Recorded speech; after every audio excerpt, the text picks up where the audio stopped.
Hello, welcome to your teacher classes. और आज हम लोग बच्चों क्लास 8 का जो अध्याय 4 है आंकड़ों का प्रबंधन पढ़ेंगे। ठीक है, तो चलिए इसको शुरू करते हैं। आंकड़ों का प्रबंधन। ठीक है, तो आंकड़ा किसे कहते हैं? आंकड़े को इंग्लिश में कहते हैं डाटा। ठीक है, प्रबंधन मतलब उसका मैनेजमेंट। तो जैसे किसी भी चीज के बारे में जब हम पढ़ते हैं या पता करते हैं तो हम बहुत सारे आंकड़े इकट्ठा करते हैं। तो उस आंकड़ों को हम चित्र के द्वारा कैसे निरूपण करेंगे, ठीक है, चित्र के द्वारा हम किस तरह से आंकड़ों को बता सकते हैं, उसी के बारे में आज हमको पढ़ना है। ठीक है, तो सबसे पहले हम आंकड़े के प्रबंधन में सबसे पहले पढ़ेंगे बच्चों चित्रालेख, जिसे इंग्लिश में कहते हैं पिक्टोग्राफ। तो देखिए बच्चों, चित्रालेख, ठीक है, यानी चित्र के माध्यम से आंकड़ों को बताना। यहाँ पे कह रहा है संकेतों का प्रयोग करते हुए आंकड़ों का चित्रीय निरूपण। ठीक है, यानी संकेत का प्रयोग करते हुए।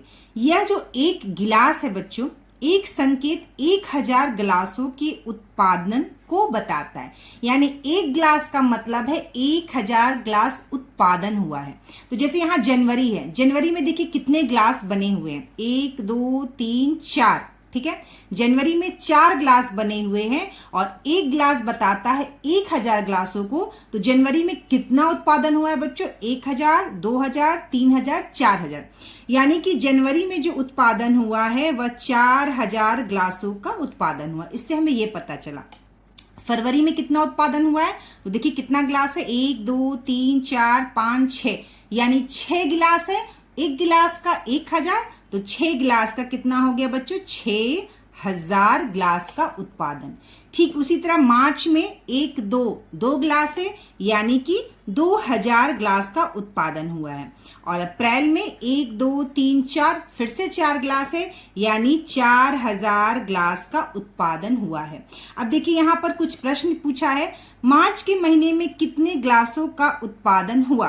तो हम इस चित्र को देखकर बता सकते हैं कि मार्च में 2000 गिलास का उत्पादन हुआ है। ठीक है, अब कह रहा है किन 2 महीनों में बराबर उत्पादन हुआ है? तो देखिए अप्रैल में 4000 उत्पादन 4 गिलास है, जनवरी में 4000 उत्पादन हुआ है गिलास का, तो यहाँ पर 4 गिलास है। तो जनवरी और अप्रैल वह 2 महीने हैं जिनका उत्पादन जो है वह कितना हुआ है? बराबर हुआ है। तो मैं यहाँ इंग्लिश में ही लिख देती हूँ, जनवरी में और किस में बच्चों? अप्रैल में। ठीक है, तो जनवरी और अप्रैल वो मंथ है जिसमें 4000 गिलास का उत्पादन हुआ है। तो इस तरह चित्र से हम बता सकते हैं कि किस महीने कितने गिलास का उत्पादन हुआ। इसे कहते हैं बच्चों चित्रालेख। ठीक है, चित्र के माध्यम से जब हम बताते हैं। चलिए बच्चों, हम लोग देखते हैं दूसरा आलेख। ठीक है, दूसरा ग्राफ। आलेख को इंग्लिश में क्या कहते हैं? ग्राफ, जो हम ग्राफ बनाते हैं।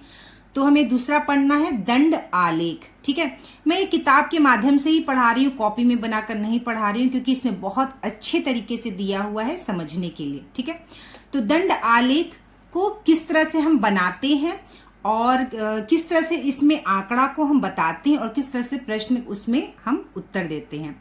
तो देखिए यहाँ पर बच्चों दंड आलेख, यहाँ पर एक चित्र बनाया हुआ है। ठीक है, यह जो चित्र बनाया हुआ है, इसमें यह जो बना हुआ है इसे ही क्या कहते हैं? ये जो कलर है बैगनी कलर का, ये जो देख रहे हैं आप बना हुआ है, यह इसे ही हम क्या कहते हैं? इंग्लिश में बार कहते हैं और हिंदी में क्या कहते हैं? दंड कहते हैं। ठीक है, दंड।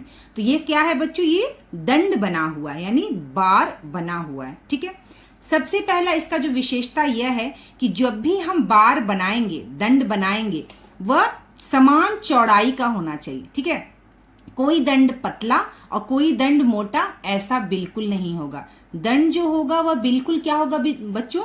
इसकी जो चौड़ाई होगी वह बिल्कुल समान होगी। रहा बात लंबाई का, तो लंबाई अलग अलग होगा। लंबाई जो होगा वह जो हमें संख्या या जो आंकड़ा दिया होगा उसके संगत होगा।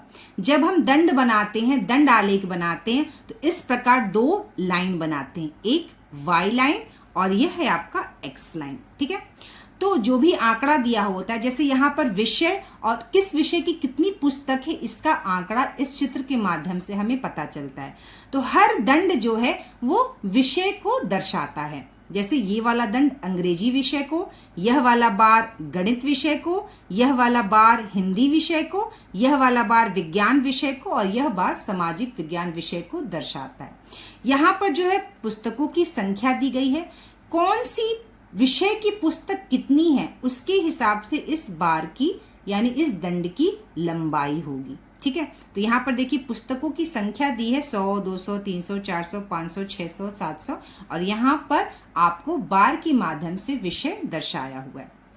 चलिए अब हम लोग यहाँ पर देखिए कुछ प्रश्न दिए हुए हैं। हाँ, एक और बहुत ही महत्वपूर्ण बात कि बार की जो चौड़ाई होगी वो बिल्कुल बराबर होगी। दूसरी विशेषता दंड आलेख की यह होती है कि दो दंड के बीच में जो दूरी होती है वह भी समान होती है। ठीक है, दो दंड के बीच की जो दूरी होती है वह भी समान होती है, यानी इन दो दंड के बीच की दूरी और इन दो दंड के बीच की दूरी, यह दूरी बिल्कुल समान होती है और दंड की चौड़ाई भी समान होती है। ठीक है, अब देखिए यहाँ पर कुछ प्रश्न दिया गया है नीचे, हम लोग प्रश्न को इस आंकड़े के माध्यम से उत्तर देंगे। पहला प्रश्न है, सबसे अधिक किस विषय की पुस्तकें हैं और वह कितनी हैं? ठीक है, किस विषय की पुस्तक है? तो यहाँ विषय दिया हुआ है, आप देख सकते हैं बच्चों, हम लोग तुरंत इस चित्र को देख के बता सकते हैं कि यह जो विज्ञान विषय का दंड है वह सबसे बड़ा है। ठीक है, विज्ञान विषय का दंड सबसे बड़ा है और इसलिए विज्ञान विषय जो है की किताबें सबसे अधिक है। और वह कितनी है? तो यहाँ पर देखिए यह जो लंबाई है दंड की, वह जब हम सीधी रेखा खींचेंगे तो यहाँ इस लाइन पे ये जहां मिलेगी, ठीक है, जैसे हमने बनाया है चित्र में, तो ये कहां पर मिली है जाकर 500, यानी विज्ञान विषय की पुस्तक कितनी है बच्चों? 500 है। ठीक है, तो पहले वाले प्रश्न का उत्तर हो जाएगा कि विज्ञान विषय की पुस्तक सबसे ज्यादा है और वह कितना है बच्चों? वह है 500। ठीक है, दूसरा प्रश्न देखते हैं हम लोग, सबसे कम किस विषय की पुस्तकें हैं और वह कितनी हैं? ठीक है, तो सबसे छोटा दंड क्या है? सामाजिक विज्ञान का है, यानी सबसे कम पुस्तक जो है वो सामाजिक विज्ञान की है और वह कितनी है? यह देखिए, यह रेखा कहाँ जाके मिल रही है? 100 पे। ठीक है, यानी 100 पुस्तक है किसकी? सामाजिक विज्ञान की। तो दूसरे प्रश्न का उत्तर हो जाएगा, यहाँ मैं शॉर्ट में सामाजिक विज्ञान लिख देती हूँ और यह कितना है बच्चों? मात्र 100 है। ठीक है, अब देखिए तीसरा प्रश्न है, पुस्तकालय में कुल कितनी पुस्तकें हैं? ठीक है, पुस्तकालय में कुल कितनी पुस्तकें हैं? अब सारे विषय की पुस्तक को हम क्या करेंगे बच्चों? जोड़ देंगे। सारे विषय के पुस्तक को हम क्या करेंगे? जोड़ देंगे। ठीक है, यानी अंग्रेजी विषय की पुस्तक कितनी है? 200 है, तो हम यहाँ लिख देंगे 200। ठीक है, गणित विषय की पुस्तक कितनी है? देखिए 300 और 400 की बिल्कुल यह बीचों बीच जाती है, तो ये 350 के करीब होनी चाहिए। ठीक है, तो यह हो गया 350। हिंदी विषय की पुस्तक कितनी है बच्चों? यह 400 है, तो हम यहाँ लिख देंगे 400। विज्ञान विषय की पुस्तक कितनी है? 500, तो हम यहाँ लिखेंगे 500। और सामाजिक विज्ञान की पुस्तक कितनी है? 100, तो हम यहाँ लिखेंगे 100। अब हम इसे जोड़ देंगे, 0, 5 का यहाँ हो गया 5, 2 और 3 5, 5, 6, 7, 8, 9, 5, 4, 9। ठीक है, 9 और 1 यह हो गया 10 और ये हो गया 5, 15, तो ये हो गया कितना हो गया बच्चों? 1550। तो कितनी कुल पुस्तकें हैं? 1550 पुस्तक हैं। ठीक है, ये हो गया। नेक्स्ट देखिए अगला प्रश्न क्या है, इस दंड आलेख द्वारा क्या सूचना दी गई है? ठीक है, इस दंड आलेख द्वारा क्या सूचना दी गई है? तो हम क्या लिखेंगे बच्चों?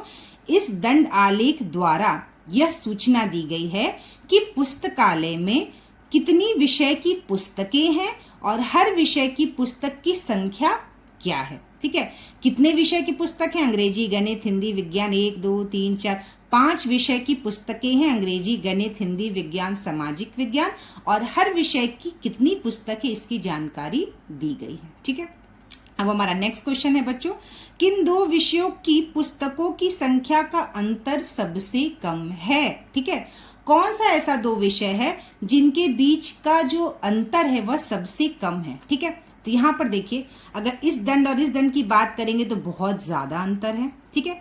इस दंड और इस दंड में भी अंतर है, इस दंड और इस दंड में भी अंतर है। तो अगर आप अंतर देखिएगा तो यह दंड और यह दंड में जो अंतर है वो काफी कम है, ठीक है। यानी हिंदी और गणित विषय का जो पुस्तक की संख्या है, ठीक है, पुस्तकों की संख्या बोल रहा है, का अंतर बोल रहा है, ठीक है। तो हिंदी और गणित विषय की जो पुस्तकों की संख्या का अंतर है वह सबसे कम है। यानी कि गणित विषय 350 किताब है और हिंदी विषय की किताब कितनी है, 400 है, यानी सिर्फ 50 का अंतर है। तो लास्ट वाले प्रश्न का उत्तर क्या हो जाएगा, गणित। यहाँ पे हम क्या लिख देंगे, गणित और हिंदी, ठीक है। तो गणित और हिंदी विषय की पुस्तकों का अंतर जो है वह सबसे कम है। चलिए बच्चों, हम लोग नेक्स्ट देखते हैं। हमारा नेक्स्ट आलेख है दोहरे दंड आलेख, ठीक है। क्या बच्चों, दोहरे दंड आलेख, बिल्कुल दंड आलेख जैसा ही है, बस इसमें क्या है, दोहरे, दोहरे मतलब डबल, ठीक है। दो दो दंड बनाकर हम जो चित्र बनाते हैं उसके माध्यम से आंकड़ा को हम व्यवस्थित करते हैं और प्रश्नों के उत्तर देते हैं। यहाँ पर देखिए, दो तरह का, यानी कि दोहरे दंड आलेख में क्या होता है, जो हमने दंड आलेख पढ़ा था उसमें पुस्तक की संख्या के बारे में सिर्फ बताया गया था, यानी सिर्फ एक चीज के बारे में हमें पता था। यहाँ पर क्या है, जब हम दो समूह की तुलना करेंगे, ठीक है, दो चीजों की तुलना करेंगे, दो समूह की तुलना करेंगे, तो हम दोहरे दंड आलेख बनाते हैं, ठीक है। जब हम दो आंकड़े जो है, जब दो समूहों की तुलना करना पड़ता है तो हम दोहरे दंड आलेख का उपयोग करते हैं, ठीक है। तो यहाँ पर देखिए, यह जो दो कलर है, ठीक है, एक हल्का आसमानी है, एक गाढ़ा आसमानी है। जो गाढ़ा आसमानी है वह 6 परीक्षा को दर्शाता है और जो हल्का आसमानी है वह वार्षिक परीक्षा को दर्शाता है। तो बच्चों को वार्षिक परीक्षा में कितने अंक मिले हैं और 6 परीक्षा में उनका प्रदर्शन कैसा रहा है, वार्षिक परीक्षा में उनका प्रदर्शन कैसा रहा है, यही हमें इन आंकड़ों के द्वारा पता चलेगा, ठीक है। तो यहाँ पर देखिए, इस तरह से चित्र बनी हुई है, वाई लाइन और एक्स लाइन, ठीक है। यहाँ पे क्या लिखा है, 2010 में प्राप्त गणित के अंक, यानी गणित के अंक के बारे में बताया गया। और यहाँ पर दो दो दंड बनाए गए हैं। एक क्या है बच्चों, यह 6 परीक्षा का है, गाढ़ा वाला रंग जो दंड बना हुआ है, और जो हल्का वाला रंग आसमानी से जो दंड बना हुआ है वह वार्षिक परीक्षा को दर्शाता है। यहाँ पर बच्चों के नाम दिए हैं, विभूति, विकास, विभा, वासित, विलास, ठीक है। तो यहाँ बच्चों के नाम दिए गए हैं और उनके बारे में हमें बताना है, उनका प्रदर्शन 6 में और वार्षिक में कैसा रहा, ठीक है। यानी दो समूह की हमें तुलना करना है, इसलिए हम दोहरे दंड आलेख का उपयोग करते हैं।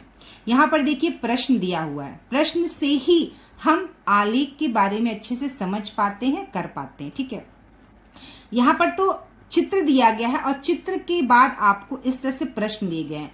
हम कई बार ऐसा होता है, प्रश्न दिए होते हैं और हम उनका आलेख बनाते हैं, जो मैं आगे वीडियो में आपको बताऊंगी।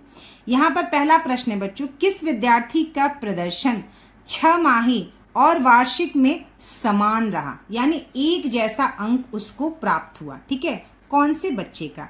तो यहाँ पर देखिए, हमें देखकर ही पता चल रहा है विकास का, ठीक है। विकास का जो दोनों दंड बना हुआ है वह बिल्कुल बराबर है, ठीक है, और वह कितना है, 40 अंक पे है। यानी विकास को 40 अंक 6 में भी प्राप्त हुए हैं और वार्षिक में भी प्राप्त हुए हैं। तो उत्तर क्या हो जाएगा, प्रश्न का उत्तर क्या हो जाएगा, इसका उत्तर हो जाएगा विकास, ठीक है। चलिए दूसरा प्रश्न, किस विद्यार्थी का प्रदर्शन 6 की तुलना में वार्षिक में सबसे अच्छा रहा, ठीक है। यानी 6 से भी अच्छा नंबर वो वार्षिक में ले आया, कौन सा बच्चा सबसे अच्छा रहा जिसका प्रदर्शन। अब देखिए यहाँ पर प्रश्न, विभूति को 6 में 50 नंबर मिले थे लेकिन वार्षिक में 60 नंबर मिले थे, इसका भी प्रदर्शन अच्छा है, ठीक है। विलास का उल्टा है, इसका 6 में ज्यादा था लेकिन वार्षिक में कम है, ठीक है, इसका भी 6 में ज्यादा था, वार्षिक में कम है।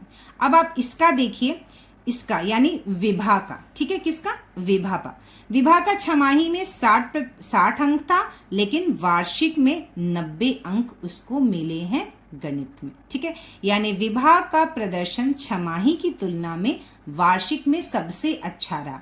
प्रदर्शन विभूति का भी अच्छा है, लेकिन इसका प्रदर्शन थोड़ा सा अच्छा नहीं, थोड़े से नंबर इसको अधिक मिले, लेकिन विभा को बहुत ज्यादा नंबर अधिक मिले हैं, इसलिए इसका प्रदर्शन सबसे अच्छा रहा हम बोलेंगे। ठीक है, तो इस प्रश्न यानी दूसरे वाले प्रश्न का उत्तर क्या हो जाएगा? दूसरे वाले प्रश्न का उत्तर हो जाएगा विभा।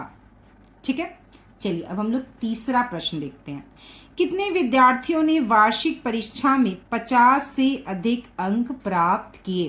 तो कितने विद्यार्थियों ने वार्षिक परीक्षा में 50 से अधिक अंक प्राप्त किए? तो हम लोग देख लेते हैं इस बार ग्राफ से। 50 अंक आपका यहाँ पर है, ठीक है, 50 अंक आपका यहाँ पर है, और हमें पूछा है 50 से अधिक। ठीक है, तो यहाँ पर बच्चों क्या पूछा है? वार्षिक परीक्षा में 50 से अधिक अंक। ठीक है, वार्षिक परीक्षा में, वार्षिक परीक्षा किसका है? हल्का वाला जो ब्लू लाइन है, ठीक है, यानी बार है, सॉरी लाइन में।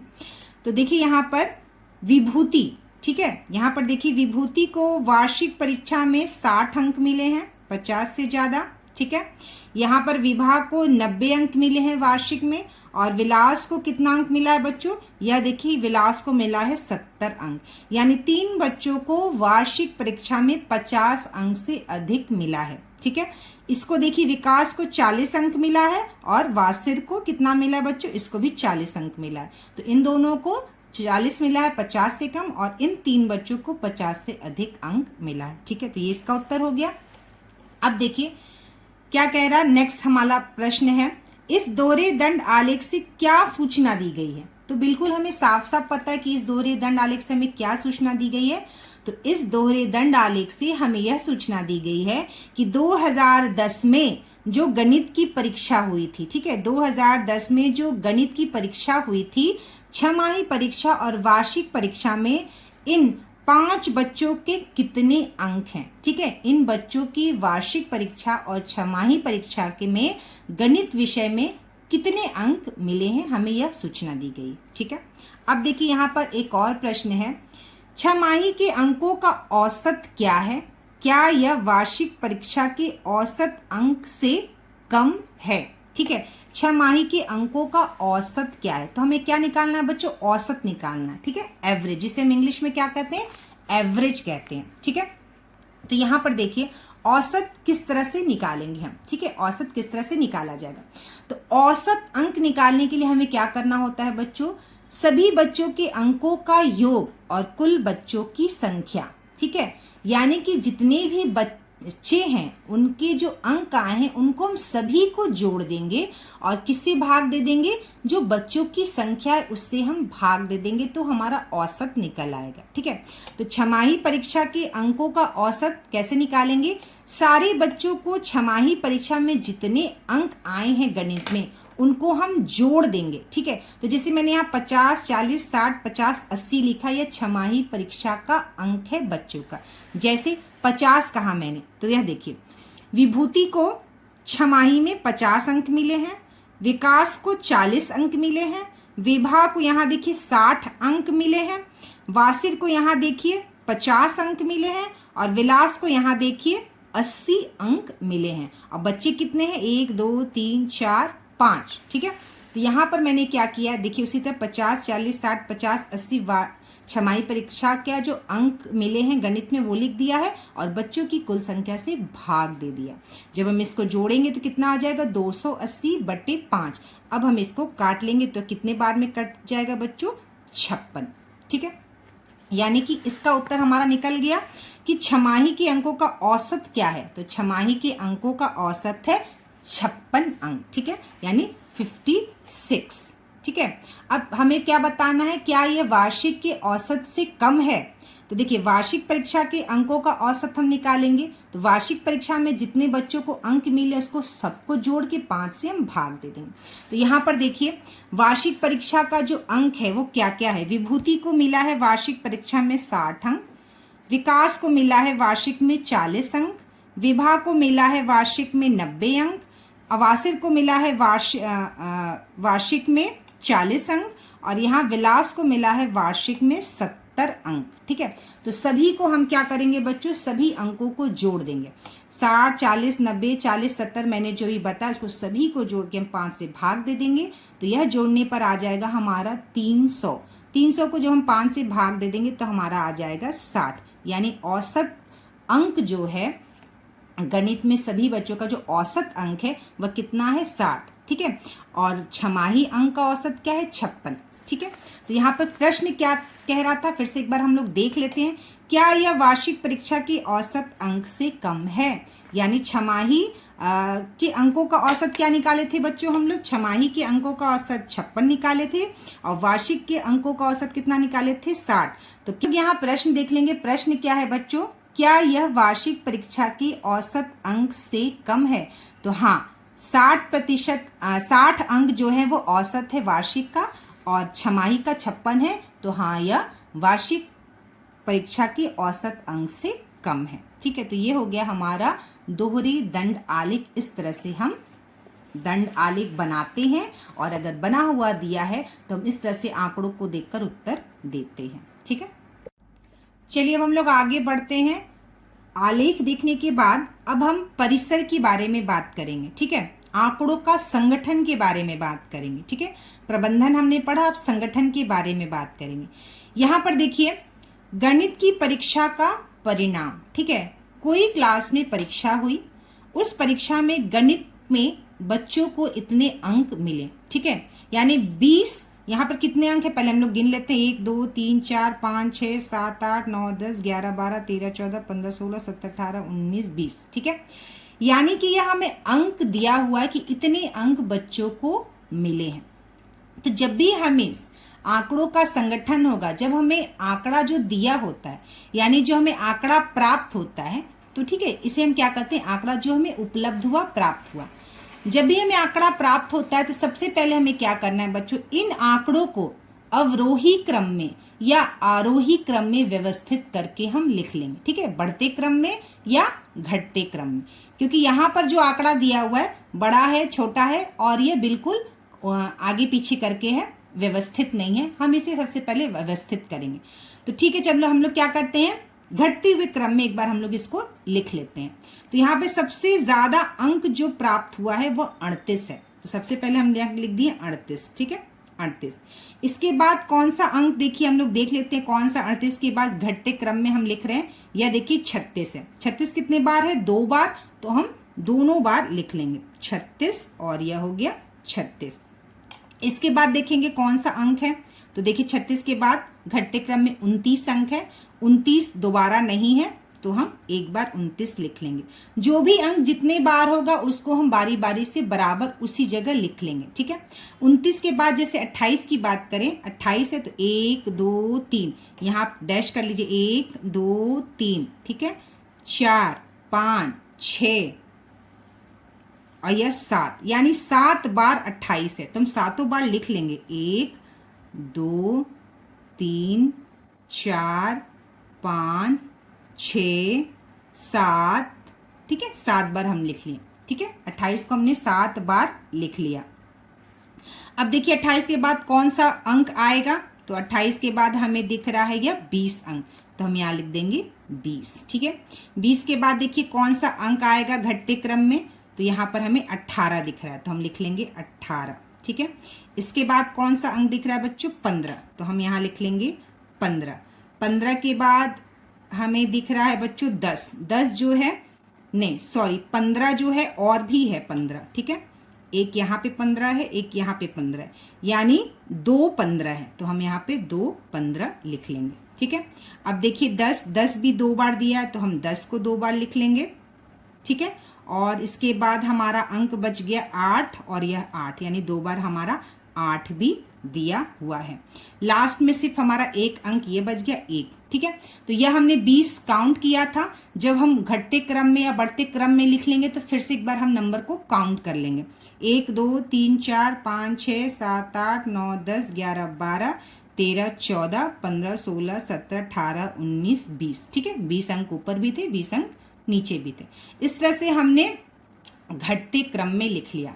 अब क्या करेंगे, इससे हमें ये पता चल गया कि सबसे ज्यादा अंक जो प्राप्त हुआ है वह क्या है 38 है, और सबसे कम अंक जो प्राप्त हुआ है वह क्या है बच्चों 1 है। ठीक है, सबसे अधिक अंक 38 प्राप्त हुआ और सबसे अंक 1 प्राप्त हुआ। ठीक है, तो इसे क्या कहते हैं बच्चों, हम अब क्या करेंगे, सबसे ज्यादा अंक में से सबसे कम अंक को घटा देंगे। ठीक है, घटा देंगे और घटाने के बाद जो हमारा उत्तर आता है वह परिसर कहलाता है। क्या कहलाता है बच्चों, परिसर। यानी 38 में से जब हम 1 घटा देंगे तो हमारा आ जाएगा 37, और 37 क्या हो गया बच्चों, हमारा परिसर हो गया। अब आपके मन में ये ख्याल आएगा कि परिसर निकालने से फायदा क्या है, इससे हमें क्या पता चलता है। तो बच्चों परिसर से हमें आंकड़ों का फैलाव पता चलता है, यानी हमें पता चल गया परिसर से कि इतने अंक और इतने अंक के बीच में बच्चों को अंक प्राप्त हुए हैं। ठीक है, तो आंकड़े का फैलाव कितना है ये हमें पता चलता है परिसर से। तो चलिए बच्चों हम लोग मिलान चिन्ह के बारे में बात करेंगे। परिसर हमने समझ लिया, अब हम मिलान चिन्ह के बारे में बात करेंगे।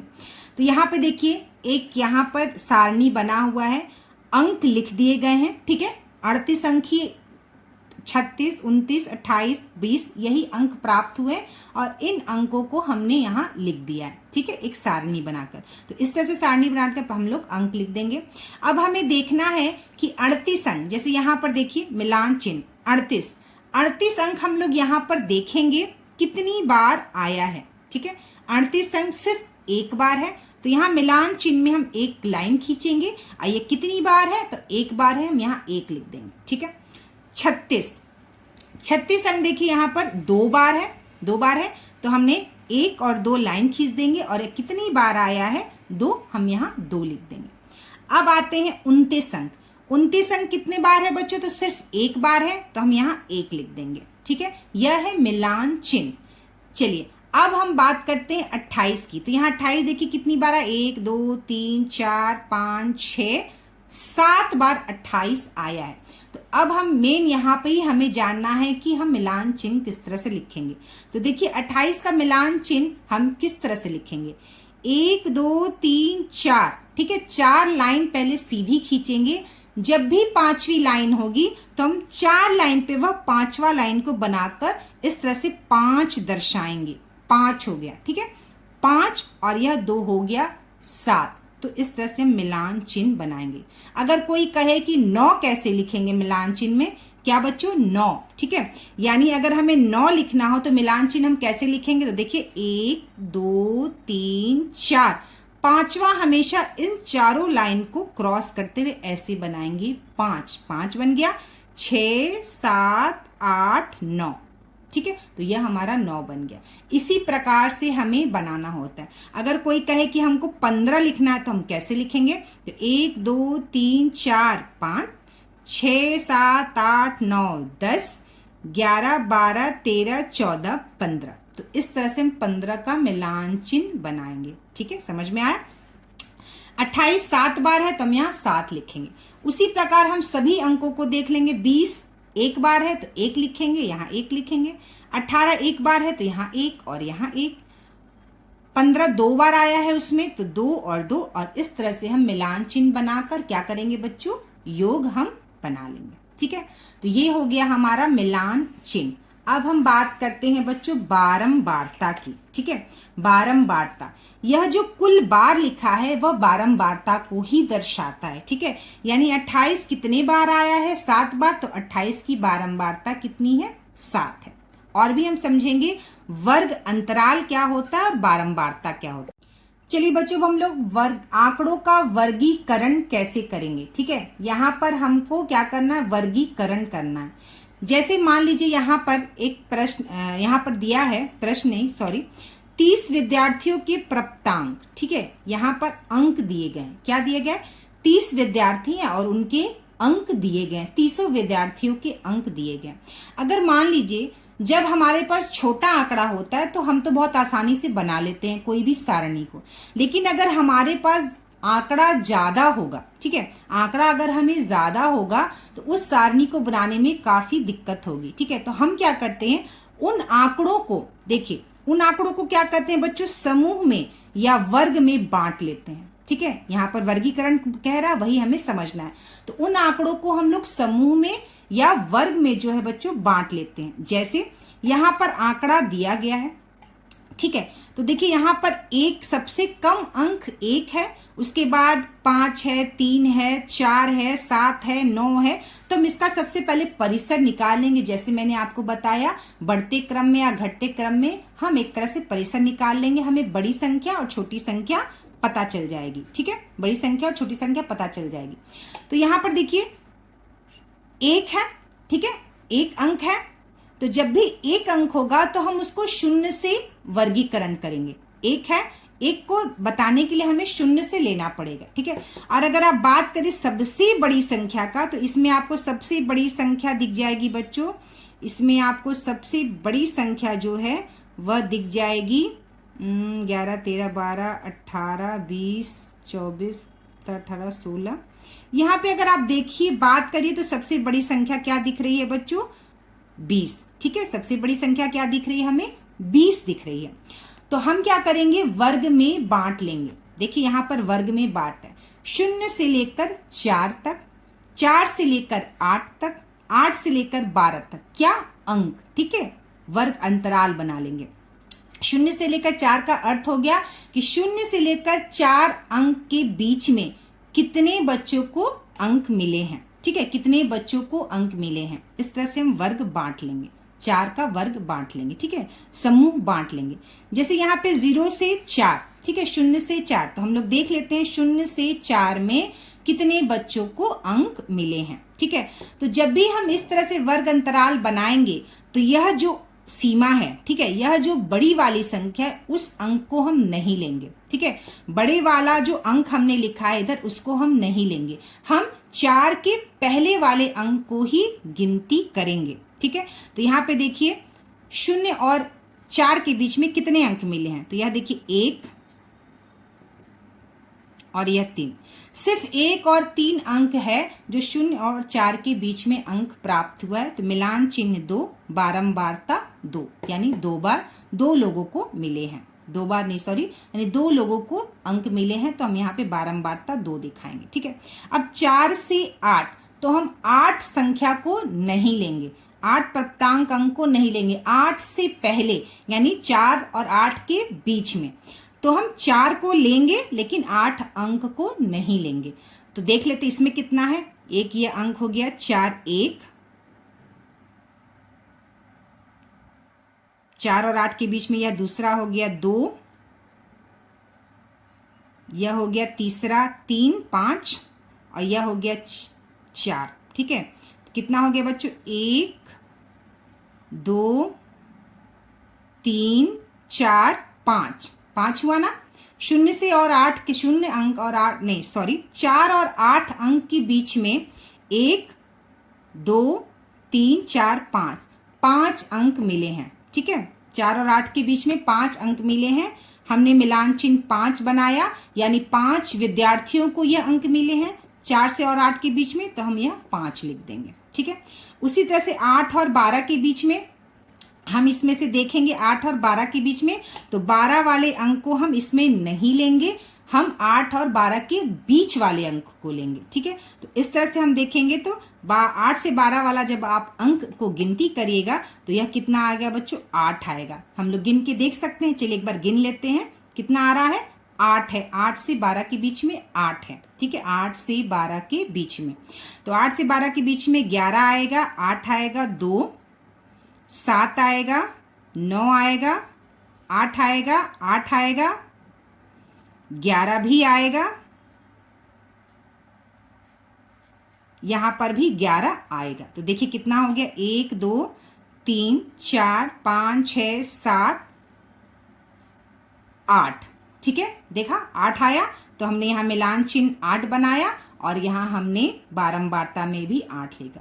तो इस तरह से जब ज़्यादा आंकड़े होंगे, बड़ा आंकड़ा होगा, जब बड़ा आंकड़ा होगा तो क्या करेंगे बच्चों? हम लोग वर्ग में या समूह में उसको बांट लेंगे, उसके बाद उसका मिलान चिन्ह और बारंबारता बनाएंगे। ठीक है, चलिए बच्चों अब हम लोग देख लेते हैं क्या, अब हमें पढ़ना है वर्ग माप, उच्च वर्ग सीमा।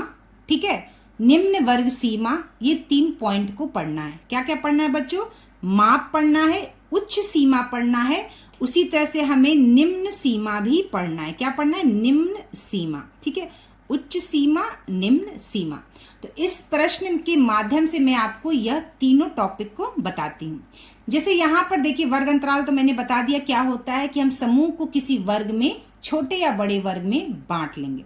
नीचे दिए गए बारंबारता बटन सारणी का अध्ययन कीजिए और उसके नीचे प्रश्न दीजिए। देखिए यहाँ पर वर्ग अंतराल दिया है, रुपयों में दैनिक आय और बारंबारता यानी श्रमिकों की संख्या 75 से 100, 100 से 125, 125 से 150, मतलब किसी भी श्रमिक को इतने रुपए दिए जाते हैं। ठीक है, 75 से 100 के बीच में 45 श्रमिकों को रुपया दिया जाता है। 25 श्रमिकों को 100 से 125 के बीच में रुपया दिया जाता है, तो वह यह दिया हुआ है। तो अब कहिएगा कि वर्ग माप क्या होता है। अगर प्रश्न पूछता है कि माप क्या है, तो इस प्रश्न में पूछ रहा है वर्ग अंतरालों की माप क्या है। तो यह देखिए 75 से 100 25 का अंतर, 100 से 125 25 का अंतर, 125 से 150 25 का अंतर, 200 से 225 25 का अंतर है। यानी इसका वर्ग माप क्या है? 25 है। ठीक है, इसका वर्ग माप क्या है? 25 है। ठीक है, तो कोई भी वर्ग अंतराल जितने का होगा उसे हम क्या बताते हैं? उसका माप बताते हैं। इसका माप 25 है। वर्ग अंतराल 225 और 250 की उच्च सीमा क्या है? ठीक है, 225 और 250 की उच्च सीमा क्या है? तो बड़ा जो होता है वो उच्च सीमा होता है, और जो छोटा होता है संख्या वो निम्न सीमा होता है। यानी 250 उच्च सीमा है, 225 निम्न सीमा है इसकी। ठीक है, अब प्रश्न है किस वर्ग की बारंबारता सबसे अधिक है? तो ये प्रश्न है, बिल्कुल हम आराम से कर सकते हैं। यहाँ पर देखिए 140 है, तो कौन से वर्ग की बारंबारता सबसे अधिक है? तो 175 से 200 की जो वर्ग की बारंबारता वो सबसे अधिक है।